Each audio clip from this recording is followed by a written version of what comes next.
nga.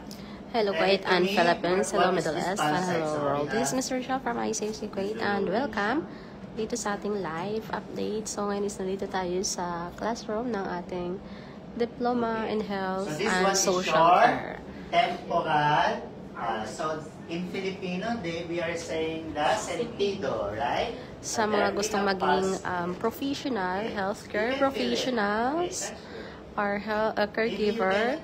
Ayan, so pwede tayong mag-proceed for enrollment sa ating Diploma in Health and Social Care. So, paano tayo mag-enroll? Mag-message lamang po kayo sa aming WhatsApp number,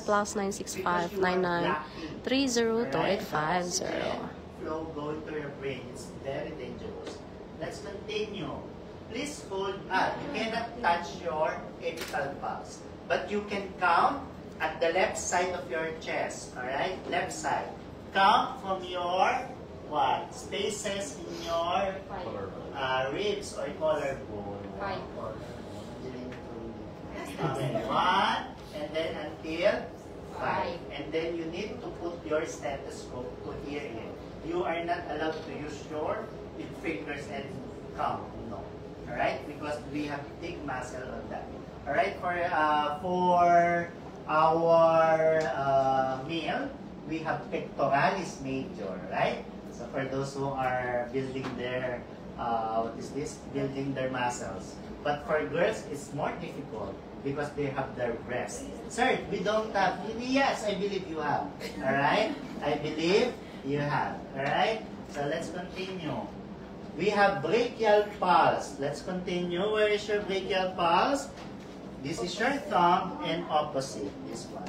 If you cannot feel it, just move above. Ayan. Now I can feel it. Alright? Hello. You can still come in. Alright? So this is your brachial pulse. Is this important? Yes. Because in using your blood pressure, you will be putting your stethoscope over your brachial artery. Alright? Over your brachial artery. Let's continue. What another pulse sites that we are discussing? Radial pulse. So go to your, this is the most common site. Again, which is the most common site for your checking of your pulse? Radial pulse. Alright? Because, why it is radial? Because we have two major bones in our arm. We have radius and ulna. So it is aligned with our radius bone. Alright? So next time we will discuss it again.